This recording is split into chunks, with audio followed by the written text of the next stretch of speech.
Series writers investigate what makes realistic fiction realistic. Today I want to teach you that realistic fiction writers often study what makes realistic fiction seem so realistic.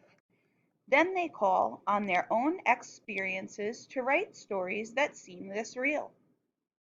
Writers. We know a few of Cynthia Ryland's books by now, but do you know what she did right after she wrote her first series? She wrote another one. We already know that fiction means the writer gets to pretend. But what about the realistic part?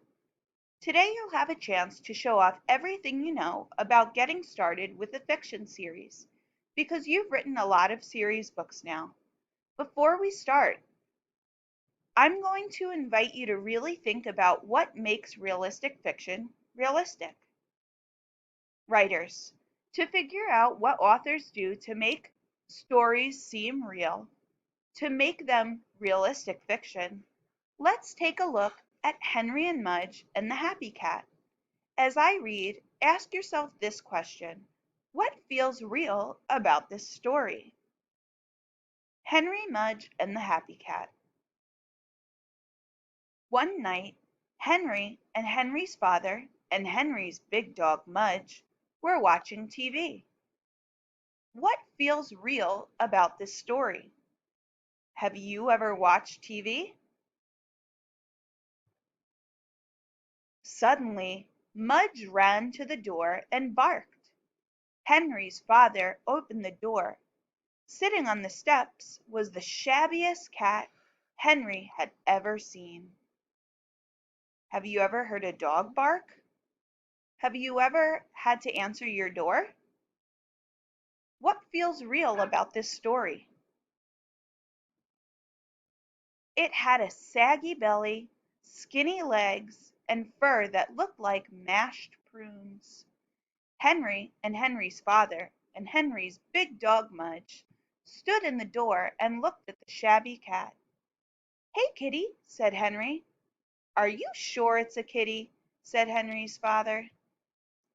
"It might be a stray," Henry said, petting it. "It has to be," said Henry's father. "That is the shabbiest cat I have ever seen." He carried the cat into the house while Henry and Mudge followed. Mudge's tail was wagging hard. "This cat looks like mashed prunes," said Henry, "but it's nice." "Nice for a disaster," said Henry's father. The three of them watched as the cat drank 3 bowls of milk in a row. "Can it stay?" Henry asked. "Only until we find a home for it," said his father. He looked hard at the cat. "Do you think it knows that it's shabby?" Henry's father asked. Mudge was licking some milk from the visitor's chin. "Mudge doesn't know," Henry said. "Mudge likes it." "Yes," said Henry's father, "but Mudge also likes turkey gizzards." What feels real about this story? A good mother. In one week the shabby cat turned into a happy cat. It loved 3 things about Henry's house. It loved the towel closet. It loved the bathtub. Are these things that you have in your home? And it loved Mudge. In one week the shabby cat had become Mudge's mother. It watched it washed Mudge all the time. It washed Mudge's ears. It washed Mudge's eyes. It even washed Mudge's dirty feet. "Yuck," said Henry. The cat also made Mudge use good manners. Mudge had to wait his turn at the water dish. Mudge had to share his dog toys. Mudge even had to share his crackers. But Mudge didn't mind, because Mudge loved the cat too.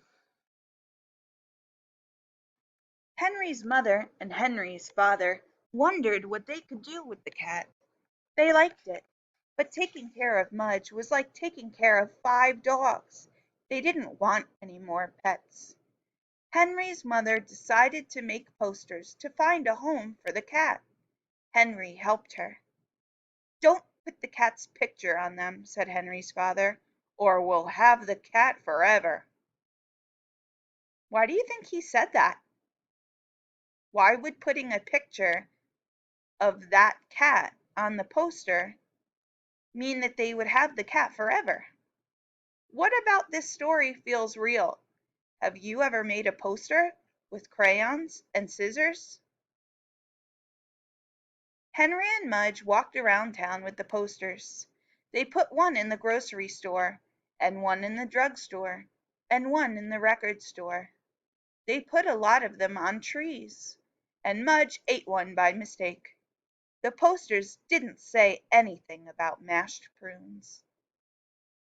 When Henry and Mudge came home, Henry's father and Henry's mother were sitting on the couch with the cat. Henry's mother said, "Cats are nice." Henry's father said, "Even shabby ones." Mudge climbed onto the couch to be with his new mother. Henry climbed on next. The happy cat purred and purred. What about this story seems real? Is there anything here that you have done? Writers, I love how you really thought about this. What feels real about this story? And that let you zoom in on the author's choices. You notice the way there are real animals, and the animals do animal things. Things like the cat licks everyone and lies in the towels. Now we can really see why Cynthia Ryland's stories are realistic fiction.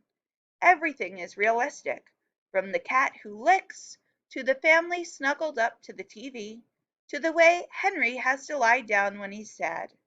Every part of the story feels so real. Off you go.